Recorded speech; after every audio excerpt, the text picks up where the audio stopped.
હું જયકૃષ્ણ ભટ્ટ શ્રેયસ વિદ્યાલયમાં ટીચર તરીકે જોડાયેલો હતો. ત્યારથી જ હું અહીંયા આગળ સ્વિમિંગ કરવા આવું છું. લગભગ 20 વર્ષ ઉપર મને થયા હશે. હું લાઈફ મેમ્બર છું. મારા જેવા લગભગ 200 થી 300 વ્યક્તિઓ લાઈફ મેમ્બર છે. દરેકને આજે અહીંથી તે દૂર જવું પડે છે. જવા કેટલાય નથી જતા, કારણ કે દૂર દૂર જવાનું મોટી ઉંમરની વ્યક્તિઓને, સિનિયર સિટીઝનને એટલું પોસાય એમ નથી. પૈસાનો વ્યય થાય છે અને જોખમ છે.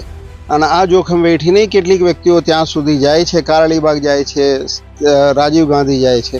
ખૂબ મુશ્કેલી પડે છે. સ્વિમિંગ બેસ્ટ એક્સરસાઇઝ છે. એ એક્સરસાઇઝ આવા સમયની અંદર જો મળવી જોઈએ, એ ન મળે. સ્વિમિંગ પુલ ખબર નથી, અમે પૂછવામાં આવ્યું કે ભાઈ શાને માટે છે, કયું મેન્ટેનન્સ છે, પણ અમને કોઈ કશો જવાબ મળતો નથી. એક વખત બંધ થઈ ગયો, 1 ફેબ્રુઆરીથી બંધ કર્યો, અમે સાંભળ્યું. ખાલી થઈ ગયો, ફરી શું મેન્ટેનન્સ કર્યું તો અમને જ ખબર નથી. અને ફરી ભરાઈ ગયા પછી કોઈક એમને કંઈક ખામી પાછી દેખાઈ.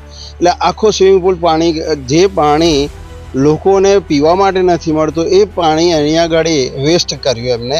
આખો સ્વિમિંગ પુલ ફરી ખાલી કર્યો અને આવું ફરી કંઈ શું મેન્ટેનન્સ કર્યું અત્યારે ખબર નથી, અને ક્યારે ચાલુ થશે એ હજુ અમને ખબર નથી.